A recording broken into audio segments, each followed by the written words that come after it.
we're here. Home, sorry.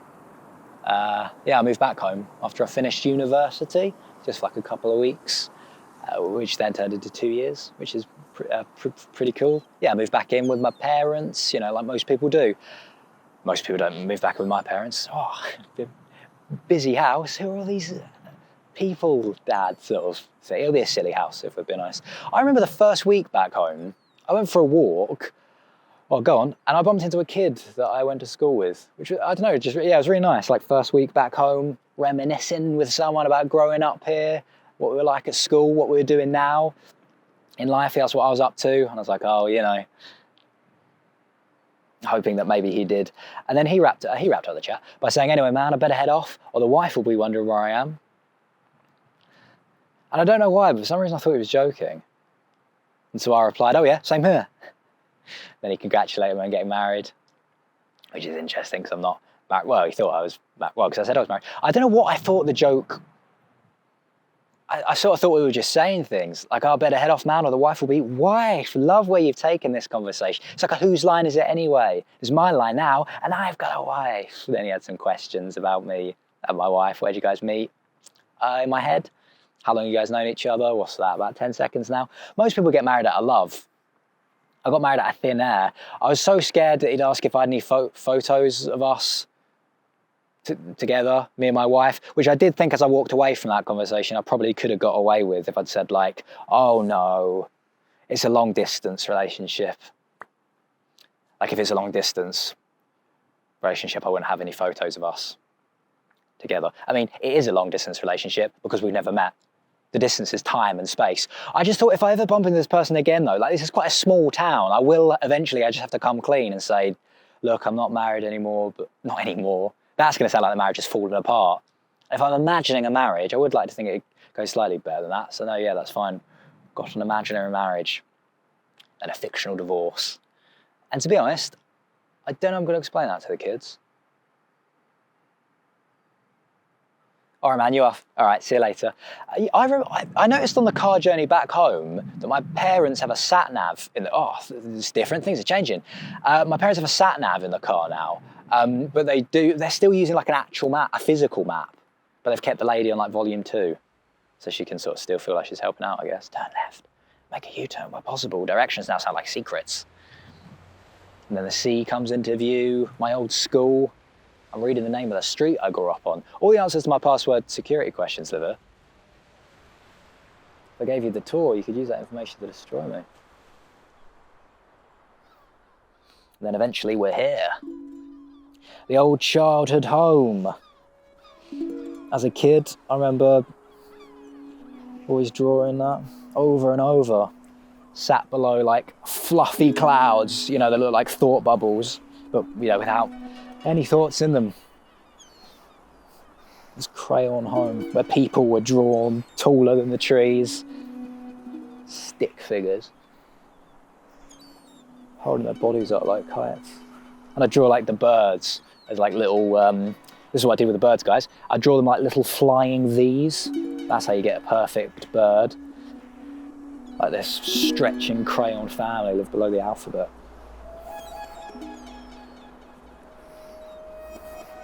And the words were migrating for winter.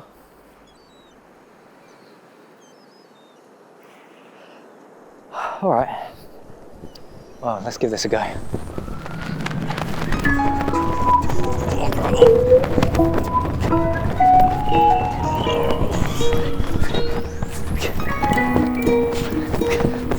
What?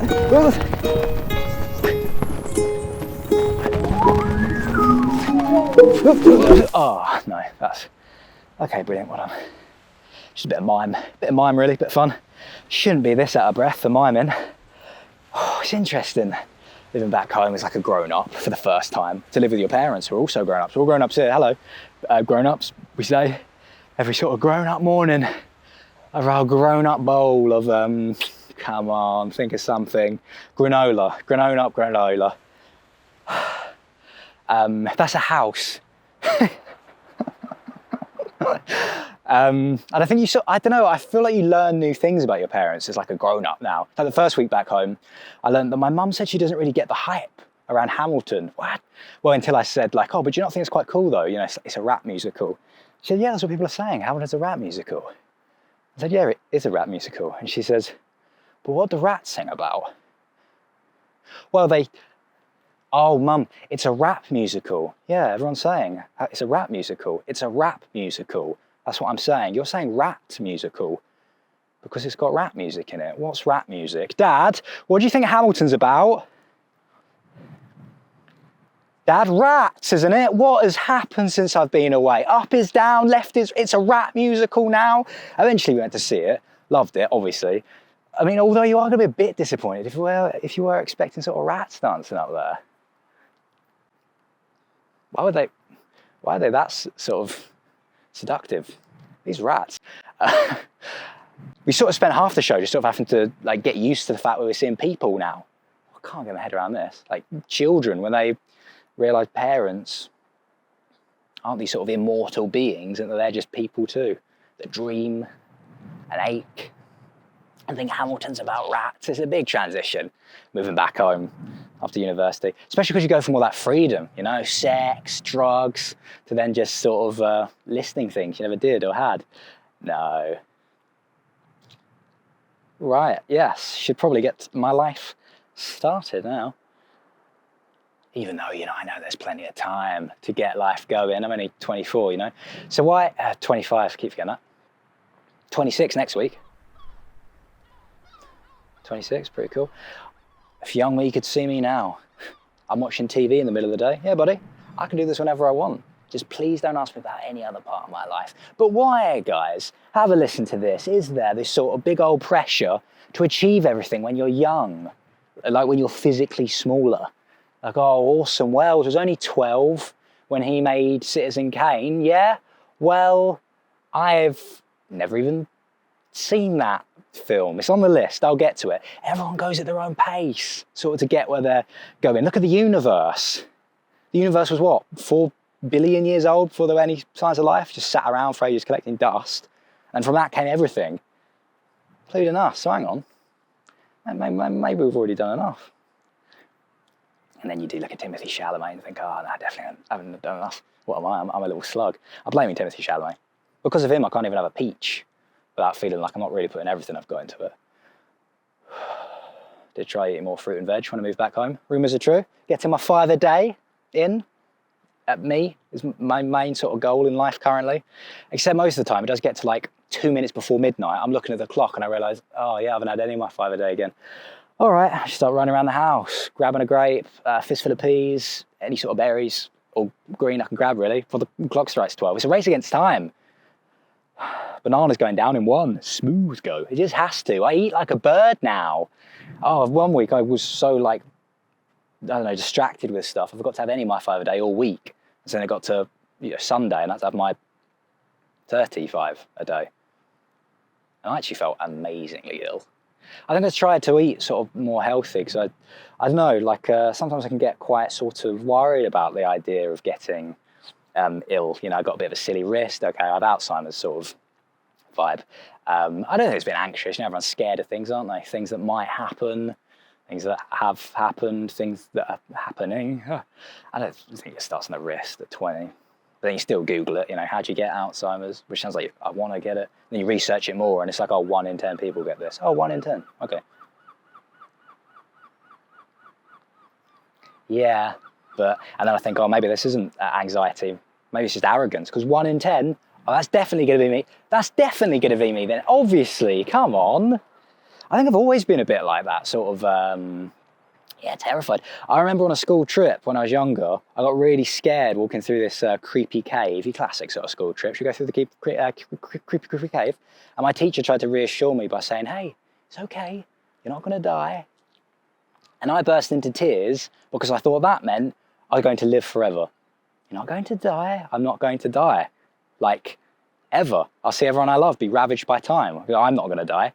I'll witness the fall of civilization and even experience the collapse of this very planet. And then presumably begin a lifetime of just drifting through space. My mum told me to wear sun cream today. Was that for the heat death of the universe? I'm not going to die. I'm going to stare eternity in the face as centuries switch on and off around me, glow in the dark stars. I keep floating. What's at the end of the universe? My dad once told me it was the letter E. It takes young me far too long to get that. Oh, stay with it. It's a thinker, he says. And I do. Stay with it. I stay with it for 1 billion years. I probably can't tell it at that moment if that's a memory I'm remembering or if I've sort of just run out of the universe and it sort of just looped back round on itself. A Saturday morning rerun. Big Bang again. Dinosaurs, cavemen, Ice Age, Ice Age 2, Ice Age 3, all of them great films. I'm probably watching one when we get to what, 2007 again? 2007. Door opens.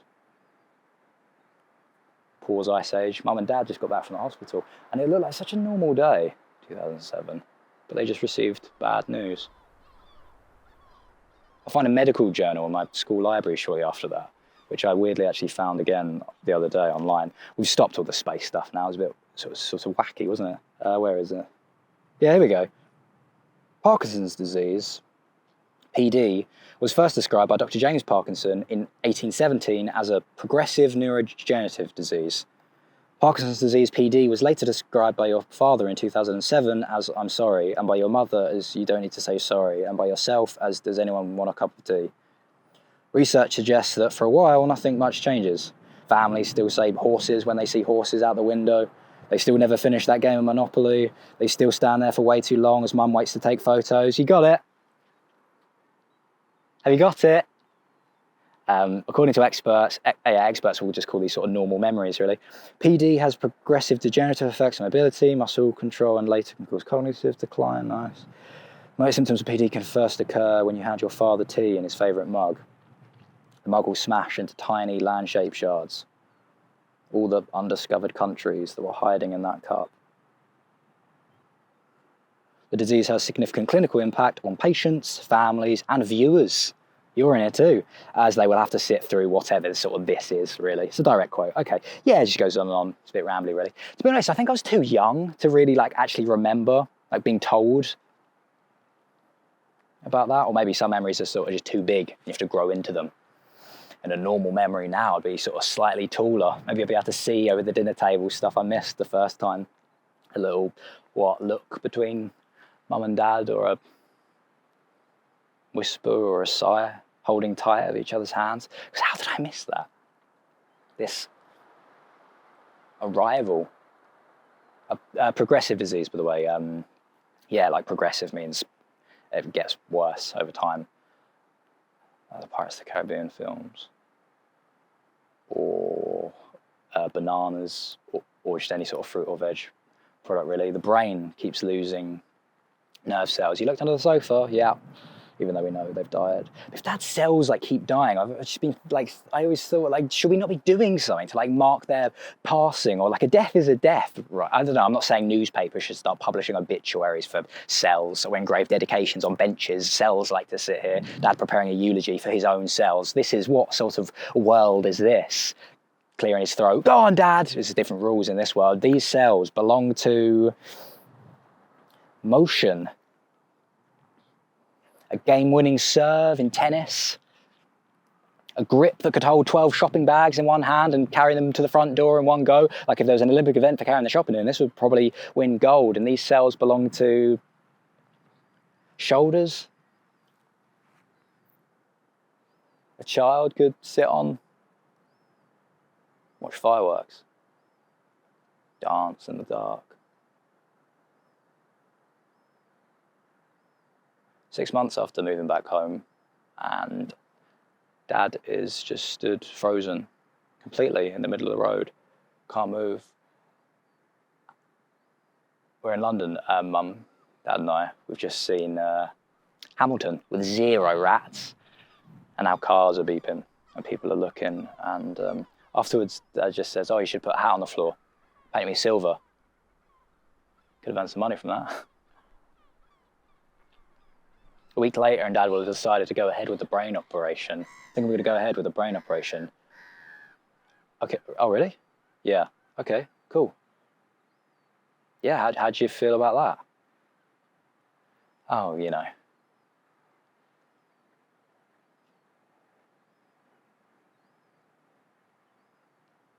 Strange being back in the place you were born. Not my hometown, the hospital. My husband's having a brain operation. Nice lady in the hospital cafe tells me, oh, my dad's having one of those. Why am I smiling? I'm having an apple and a sort of bottle of still water, if that's of any interest. Mainly just because I like seeing those words on the label. Still water. Okay, thank God. Always a little bit terrified of accidentally picked up sparkling. Nice lady had sparkling. It's brave. We got talking a bit about while we were there. I was saying my dad's having a thing called deep brain stimulation. That's what it's called, DBS, which can, really help people with Parkinson's sometimes. And, in some cases it can give people years back, although you can't put in a request for which ones. And then I think to sort of reassure us both, the lady, she says, God works in mysterious ways, which was a nice thing to say. Although every time I hear that phrase, it does sound like God's trying to get out of paying his taxes. God works in mysterious ways. Also, it did seem like quite a big thing to sort of say to a stranger. So I didn't know if I should have replied to offer up other things that work in mysterious ways. Like God works in mysterious ways. What else? Lava lamps. No idea how they... Scooby-Doo. Works in mysterious ways. Darren Brown, obviously. I've really been trying to build up work as a freelancer recently, but my grandparents, for example, don't really understand what freelance means. So I just tell them I work in mysterious ways. But we both know I don't really have a proper job yet. You've got to go because your husband's brain. Okay. While I wait for mum and dad, I should say my mum and dad, they're having an appointment upstairs, a checkup. There's lots of this before the operation, not just trying to make friends in the hospital cafe. So yeah, while I wait, I sort of just explore the hospital. There's a door to the rooftop held open by a brick, and I can see across the whole of London. From up here, the streets look like veins, and the roads look like veins, and the trains look like, it all sort of looks like veins really. It's lovely. There's buskers down there, there's music in the veins. I've always wanted to live in London. Yeah, I think at some point everyone sort of wants to get out of their hometown, right? Then I do think, well, how would I feel if I heard my hometown wanted to get out of me? Not sure how it would do that, eh?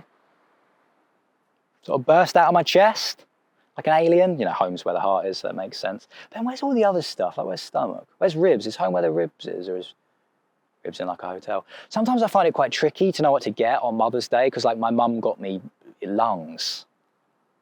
And what? Here you go. I got a Chitty Bang Bang on DVD. I was in London a few days earlier for a job interview, and I got there so early, so I went for a walk beforehand. And this happy-looking American couple came up to me. We're like, "Oh, we're so sorry, but could we bother you for some directions?" I was like, "Oh yeah, sure, no worries." Go left at the bakery, keep going down the street. Turn right, you'll see a field, go across it, careful, there's loads of pigeons. You'll see a lovely little river, why not? Follow that to the end, and then turn left, cross the road, and it'll be on your first right. I said, oh, that's great, thank you. Can we now bother you for some directions to a very specific place we're going to? And I went, oh, sorry, yeah, gotcha. They said, you know where Big Ben is? Do I? No, not really, no. Couldn't let them know that for some reason, so I just said, oh yeah, I could show you if you like, I'm going that way. I'm not. But yeah, 43 minutes across London, 8,000 steps. My phone on low brightness. They didn't see Google Maps. Wanted to take credit for my phone's work. I think they were having a great time. They, with this guy leading the way, they just got engaged, and they'd always wanted to visit London. And they were saving Big Ben till last. Oh, you're piling on the pressure, guys. No, he's big. Don't worry about it. He's sort of hyping him up a bit. Probably hyped him up too much, because we arrive. Yeah, Big Ben is currently under construction. So we're looking at it now. This guy's just covered in scaffolding. You sort of have to squint to almost see if is that Ben? You're here. Just an immediate sort of air of disappointment. Weirdly felt like my fault. Like I should have flagged this up earlier. I already stopped saying how much seeing Big Ben was going to change their lives forever. Just covered in scaffolding. It's like if you went to Paris and the Eiffel Tower was covered in bin bags, or is it? I don't know if it is like that, to be honest. I don't think they were as bothered as me, because they still asked for a photo in front of it. I was like, oh yeah, sure, okay, smile. I'm smiling as well. I'm trying to audition for a part in this happy couple's vacation photo. Okay, and let's just get one more. In about 11 months, when they finally finished construction. I was 10 minutes late to that job interview. I was there for a job interview, remember? Didn't feel like I could say that the reason I was late was because I was doing my other job, accidentally, as a disappointing tour guide.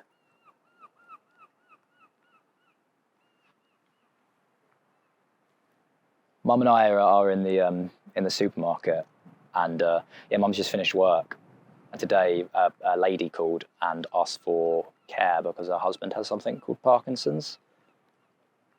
We're in the cereal aisle when Mum says, yeah, she said her husband was 70.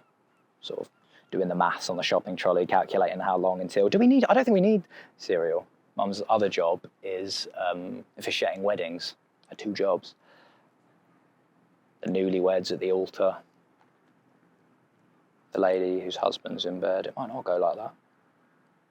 I say, beeping the bread, milk, flapjacks. Do you want to continue? The self-checkout machine says. And a tone of voice, like, it understands. And then we drive back past the sea. I do love living by the sea. Always feels like it's calming you down.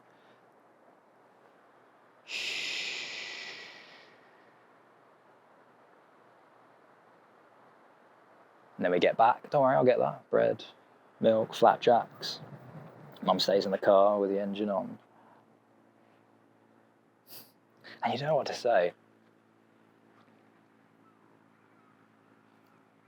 And you feel like there's nothing you can do but stay. You know what? I really like talking to that lady in the hospital cafe and the Big Ben couple. And there was a Jehovah's Witness once who knocked on my door at 4 p.m. and asked if I believed in God. And I was still in my pajamas, so well, you know, what does it look like? And we laughed because I hadn't really socialised with anyone since like moving back home. My dentist said I had quite a lot of wisdom teeth for someone my age, and I was flattered. Just a head full of teeth, guys. Oh, look at that. I don't know how you make friends after like, you know, school and college, university, especially as well, like loads of people at university end up meeting the person that will eventually be, you know, their life partner. So, I mean, you know, so did I. That's where I met my life partner. Uncertainty. My little bit of humour. It's a bit of... No, you shouldn't do that. You know, comparing yourself to other people. Even though I checked on Facebook the other day. People I went to school with have kids that are older than me now. The birds are migrating, the leaves are changing colour, the world is happening. The night before the brain operation, and Dad and I are sat on the sofa in our own little sofa dips we've made deeper over the years, and we don't really say much about tomorrow. I think any words would just feel like a first draft, or maybe some things don't need to be said. Like, do you want to flake with that? Obviously I want to flake with that. Flake's the best bit. When we arrive in the hospital, Dad's room, very interesting. As soon as we walk in, there's a picture of a badger on the wall, which I love. Absolutely, get a badger in the hospital. But then opposite that, just a picture of a motorway. Interesting choices here. Straight in front of us, jug of gravy. Massive jug, just mid-pour. You just about see the brown. Oh, make me thirsty just thinking about it. Doctors sort of explaining this serious 12-hour brain operation. All 3 of us just, gravy badger motorway. That's probably just woken up some sleeper agent somewhere in the world. Apologies.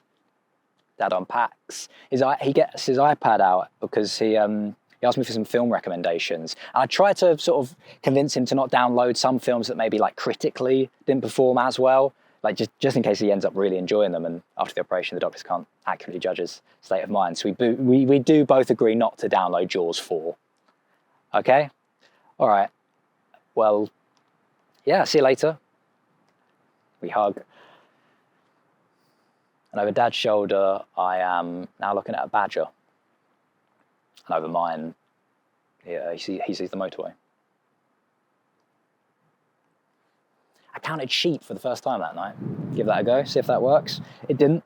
So I counted other animals, you know, just try new things out. Counted a tiger, an elephant, counted entire zoos. This is going to be an interesting night. I counted whales. Careful. I was thinking maybe bigger the animal, bigger the sleep. 2 or 3 whales, I'll be out like a light, baby. Counted prehistoric animals, extinct animals. A couple of mammoths got in there about 4 a.m. Counted dinosaurs, but didn't think to warn them of the asteroid. And then I do think sleep was kind of just forced to take me, because then I did wake up. With the birds as loud as they like. Yes, I get it, birds, thank you.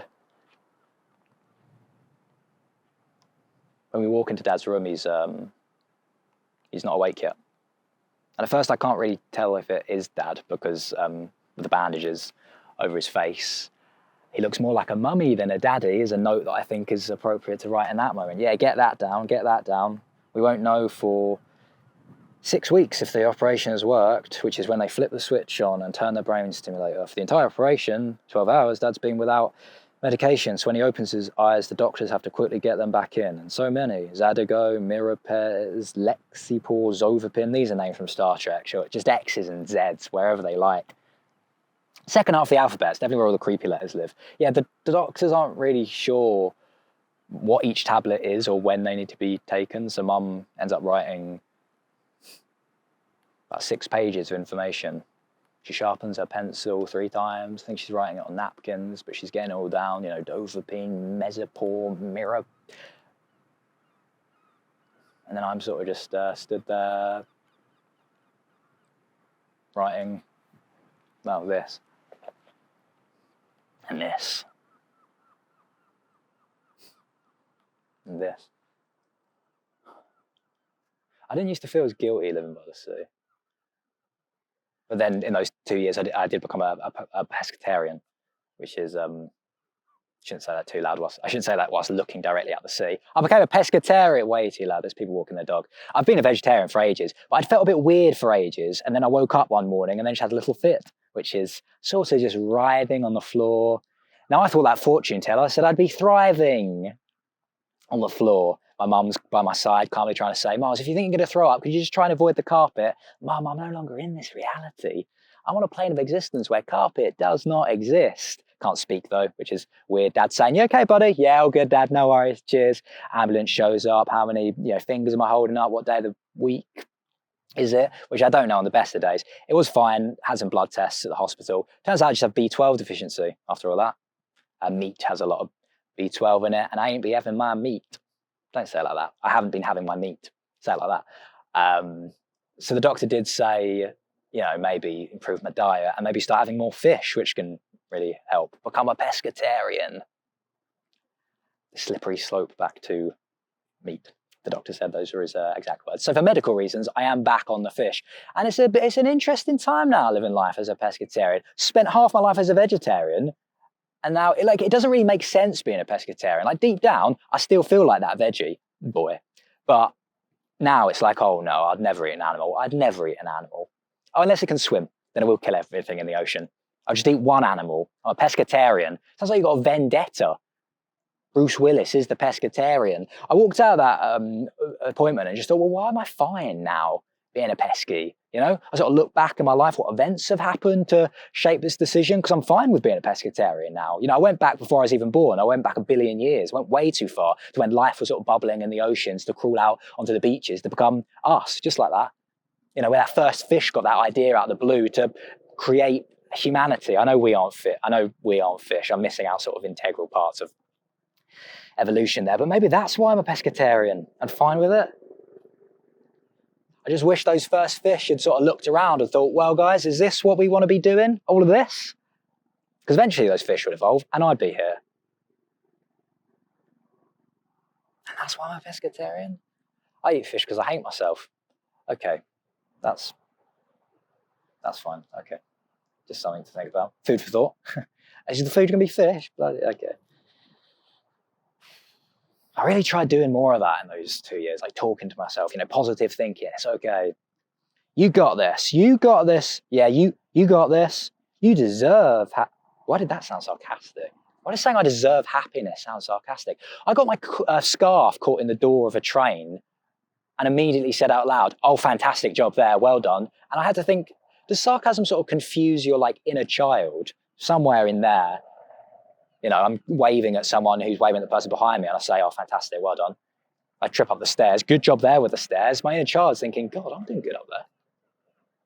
Because they're just hearing the words for the words. I cut my hand accidentally making a sandwich. Well done. And that was weirdly one of the best moments of those 2 years because I had to go to the doctors to get it bandaged up. Loving the doctors, back every week. Hello, you're back again. I'm back again.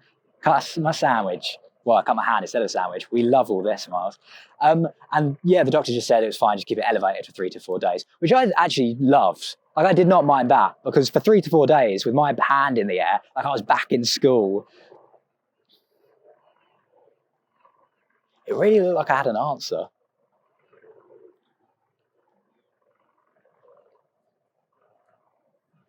Sometimes you can just tell, I think, in the morning, looking out the window, that the world's been sort of left out there all night, the way it's a little bit damp, and the way the leaves have fallen, the slight hesitation of the light.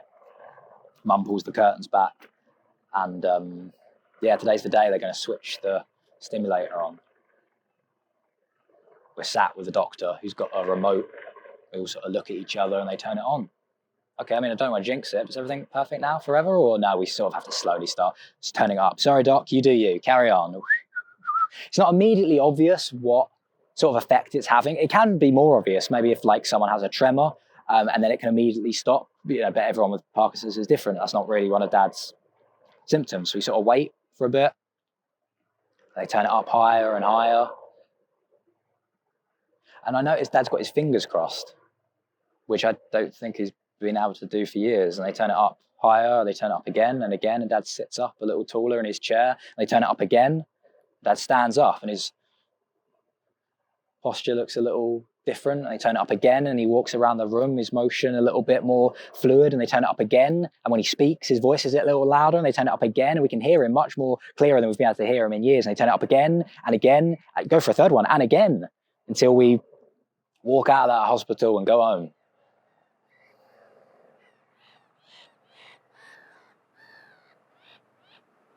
And after that, the house sort of held its breath. And I stopped making notes on my phone. Didn't write anything down about side effects. So it just looks like there's this sort of lovely 3-month gap where nothing happened. Where, yeah, kind of everything did. There's not even a shopping list in there. Dad said it's the best he's felt in 15 years. That the world doesn't stand a chance. And he's so different now. There's going to be so many things I just won't understand. And I know there's always going to be things you don't understand about parents, like how they can have hot drinks in summer, or why they double-click links that just require the one. You just got to click it once sometimes and it'll come up, or how even if you haven't done anything, they can still say they're proud. This felt like something ancient, like something you'd sort of never get your head around. It's like a vision had soaked him to the bone. I don't know what that means. There comes a moment when me and Mum have to take Dad back to the hospital. The doctors say, yeah, this shouldn't be happening. Bring him back. This shouldn't be happening. I mean, nothing should be happening, should it? A load of fish crawled out of the ocean, and now we have Netflix. Oh yeah, that should have happened. So now we've got to disguise a trip back to the hospital as just a checkup, just a normal, casual checkup. This is our train. Because if Dad knows we're going back to get the brain stimulator turned down, we don't think he'll come with us, because he's better now in his movement. But this is what's needed. It's what's needed. And if this is what's needed, what the... yeah, what the hell it needs? Me and Mum let 2 trains go by before we get on. We don't really say much. I think we stay quiet in case we tell Dad. Every time the doors open, I think we need to tell him the truth. A part of us needs to tell the part of Dad that's still him. And it's so silent. We're going in and out of tunnels and hit in the face by the world each time. And why is it so silent? Well, words are meant to sort of get this far. The train just couldn't contain them. But this is also like a new sort of silence. This is a new one, guys. You know, there's so many different types of silence. There's the silence of working on a puzzle. Silence right before a vase breaks. Good book silence. Bad date silence. Silence when you realise you've just properly fallen in love. Silence when the fireworks finish. Now it's time to leave the field. silence of days, dissolving on contact with each other, silence of skin, spacesuit silence. My phone just died silence. It's not any of them. This is new silence. It's the type of silence where if we were to see horses outside the window, I'm not 100% sure we'd all say horses because we just seen horses. It's so silent, I feel like I can hear my heartbeat in my ear, like I'm underwater. Like I jumped in the sea and the water's healed over, and any kicking to the surface would just reopen the wound. Where are we going? Just to check up. It's spring, now summer, now fall. Each season arrives like a detonation, blowing apart what came before it. It's winter now. Outside the train windows, it's white with snow, like the first page of a book, sort of just desperate for a word. Any apricot, dog, boat, table. We're here. I think it was like turn left for, it doesn't matter. Yeah, it was left for pediatrics and then turn right for neurology. There was like arrows on the corridor. I can't see arrows now without seeing like the silhouette of a home, you know, how they're drawn.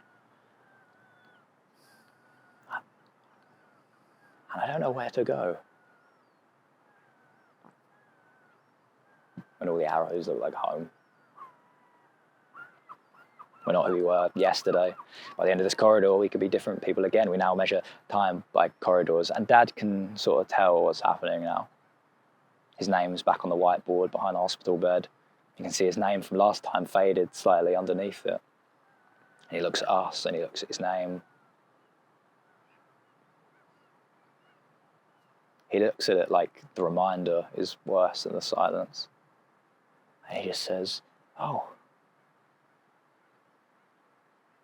And lays down on the hospital bed.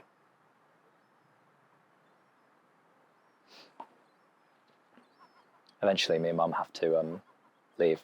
We take our chairs back to the waiting room. They feel so heavy. It feels like we're like making up for the weight we think should still be in them. And in the waiting room, on the waiting room TV, they're playing a news report all about Hamilton. Look, Mum, rap musical.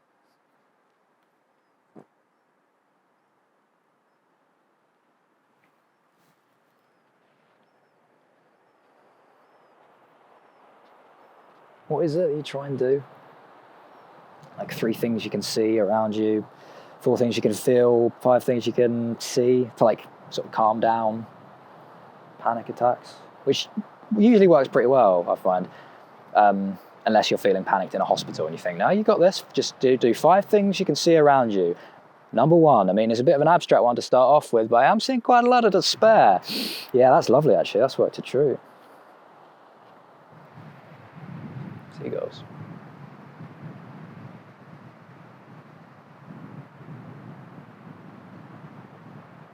It's a really long process, adjusting the brain stimulator, where there's a positive change but without side effects. It's a proper Goldilocks situation, Dad describes it as, when they finally get it just right.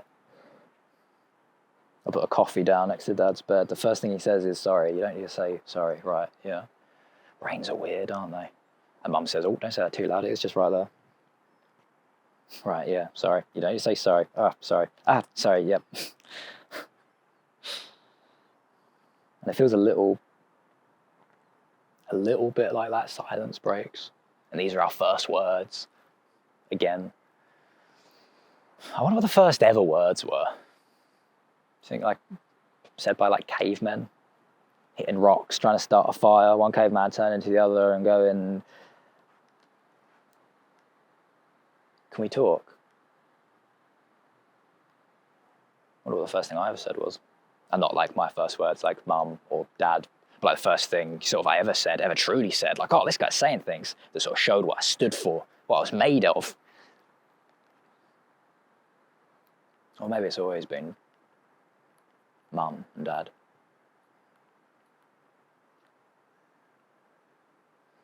The night before Dad's good to go home again, I noticed a kid with a clipboard walking around the hospital corridors. And I know he's from the hospital radio before he even says, hello, I'm from the hospital radio. Well, he's wearing a t-shirt that says hospital radio, which helps. He's approaching our bed with such like a nervous energy that I'm like, oh yeah, this used to be me. I used to be on my local hospital radio, actually, when I was like 16. And I remember there was like a list of songs that were banned from ever being played on hospital radio. I mean, fair enough. We weren't allowed to play Knocking on Heaven's Door. Another One Bites the Dust. Frank Sinatra's My Way. That one didn't have any sort of inappropriate references to mortality. Just too many people requested My Way. We once had to play My Way 10 times in one night. There was no suspense. You always knew he was going to do it his way. We kept listening though in case there was a twist. Oh, he did it her way that time. Dad's asleep. But the kid asks if I want a song. Put the headphones on, crackle through the stations, past the burst of other people's voices and songs, and there he is. Frank in London. They don't mind Frank up here. Frank can slip through the cracks in the London hospitals. They love Frank. Do you ever go a really long time without listening to music, and then when you finally press play on something, it feels like having a massive drink of water? Because I'm sat there listening to My Way, well, his way. I'm sort of singing along quietly to it, and his way sounded like My Way. And then I think, God, well, what would My Way look like? I don't know, it's not the time, but Frank's got me thinking about my future. Oh, nice. Oh, yeah. Well, the future, yeah? Or you want to go to the future? Or the place where everything gets worse? You want to live in the future, probably. What, and have a little flat in the future with flatmates from the future? Sorry, the place where everything gets worse. Find a little local cafe. You'll be a regular customer in the future, won't you? What are you going to order there? Hot chocolate in the future, the place where everything gets worse. Go on a first date, join a gym, get Deliveroo, because they don't deliver to my hometown. Get Deliveroo in the future, yeah, the place where everything gets worse. City living, go to a market, buy fresh fruit, buy Blender, start doing smoothies in the future, the place where everything gets worse. Meet new friends, explore new places, hang out with old friends you haven't seen in a really long time. Sit on a park bench overlooking the city in an apricot croissant at sunset in the future.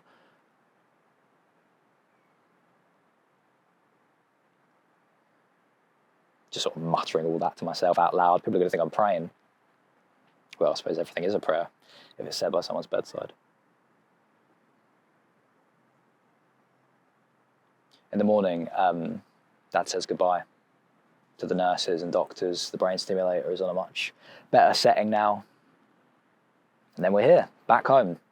And 9 months go by, okay? Dad builds a birdhouse, Mum redesigns the garden, and it feels like I'm waiting for something.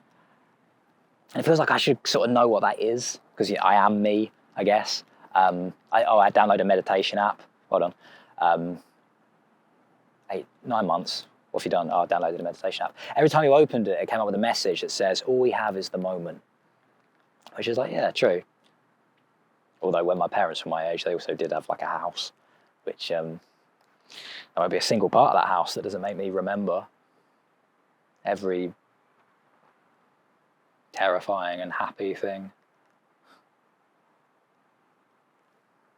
Carpet burn from sliding down the stairs. Hide and seek behind the sofa. Even just like door handles have a memory in them. As like a kid, if I ever had like a wobbly tooth, I'd always tie a bit of string around the tooth, tie the other bit to the door handle. Mum and Dad would be stood by the door. They'd look a bit unsure, but yeah, I trusted them. They trusted me. 3, 2, they slam the door, and that string hugs the tooth from its gum, and it goes flying through the air like a gymnast landing on the carpet, sharp side up, victorious. And then you sort of just stood there with like watering eyes and this bloody smile, a gap exactly where you wanted one. And this is how you lose a tooth. And it hurts. Like,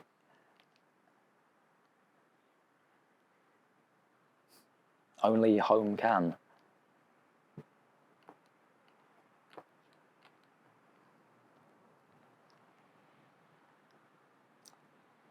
I think for so long I thought I could fix things. Oh, I just want to fix things. That's my problem. Always trying to fix things. Oh, do you know what my problem is? I'm always trying to fix things. Always trying to fix things. That's my bloody problem. I mean, yeah, I think it kind of is. Thinking you can fix everything is kind of just denying that things can ever be broken, and then denying that things could ever heal. I don't know. I just thought home couldn't change if I was like still there to look at it. I could leave, I could, but what if every time things change, I have to change too? And I'd just be slowly getting further from everything I thought I knew, but could I leave?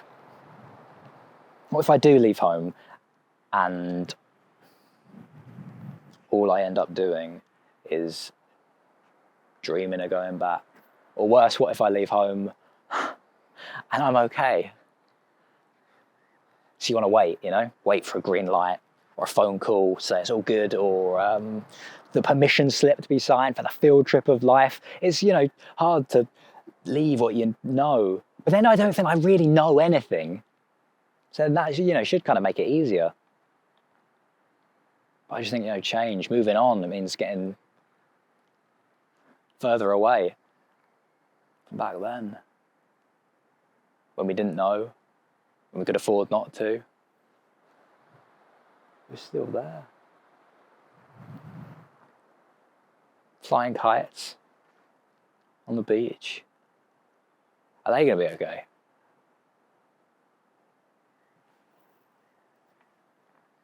What if nothing will ever make me feel like I'm safe again? And that once you leave home, you sort of never get that feeling back. I need to get some fresh air. Oh yeah, I'm already outside. Sea's coming in. Sun's just finished rising. If moving on means getting further away, doesn't that also mean though that getting further away means getting closer?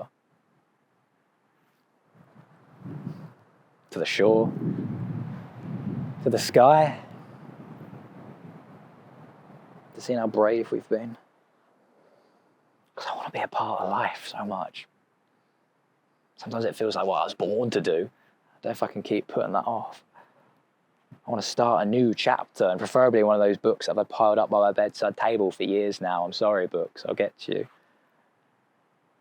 I feel a bit like the Little Mermaid. I don't know if do you know her? I want to be where the people are. Tell me about it. I want to be up there running, what do you call them? Oh yeah, legs. She loves legs, this girl. Obsessed with legs. Puts forks in her hair. Best friend's a frog. A crab. What's the message of that one again? Is it like, oh yeah, go on. Sell your voice to a fish, witch, lady. Yeah. Yeah, I like the sound of that one.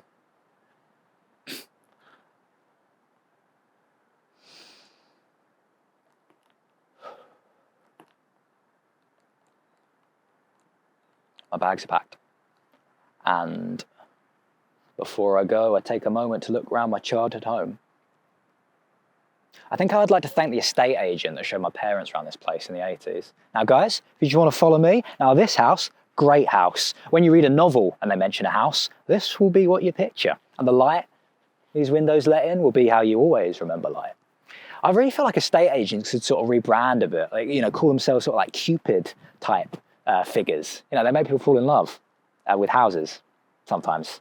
You've got a bedroom there, kitchen. I mean, this whole place is the perfect location to film your home videos in. Bath there, lovely bath. Don't stay in there too long though, careful. You get all wrinkly like an old man. Stay in there for really too long and you'll actually become an old man as well, eventually. Loads of great memories in this tub though. It's a lovely tub. You can imagine, make your kids look like they've got a big bushy beard made out of shampoo, get a photo of that, it's hilarious. Fill up a whole photo album with the stuff. Eventually the kids will sort of graduate to showers and those photos will have to stop. You've got a hallway here, lovely hallway. You'll memorise the exact pattern of floorboard creaks and choreograph corridor ballets to get across them at night. The sequence of creaks will rarely change, even with the slow sun warping of wood. And this wall will be soaked in TV light. If the walls could talk, they'd probably ask to watch it again. And this wall, oh, come on, this wall is just screaming out for a live, laugh, love sign. Or if you prefer the unabridged version, live, laugh, love, lose. Live, live, live, live, live, live, live, live, live, live, live, live, live, live, live, live, live, live, live, live. Live, live, live, live, live, live, live, live, live, live, live. Oh, laugh. Lunch. Lament. learn. Listen, logistics, let's legalize light. Let's lubricate limes. Lord, let Lewis look. Let lions longhand letters. Let lowercase leviathans lay. Let lighthouse lungs lift, leap, land, lovable, lifelike, lingering, live, louder, live, live, look, lavender, libraries, lakes, laugh, love. Alliteration's lame, isn't it? Massive wall we had to have to fit all that in as well. Mad. The estate agent then shows my parents under the stairs. Great place to hide for hide and seek. You will win under here. Also, it's where the fuse board is, which is important. You know, where the electric blows. And actually, no, listen to this. Actually, I like you two. I feel like I could see you two living here. Okay, when the electric blows and it all goes dark and you stand very still, so you don't step on any plugs or Lego bricks, you won't be able to see the house in front of your face, but it's still there, even when you eventually sell this place. And on buses, on holiday, at funerals and job interviews, you can blink and come back whenever. So I guess the only thing to say now is, are there any questions? Yeah, could I get a return to London, please? Sorry, could I get a single to London, please? Thanks.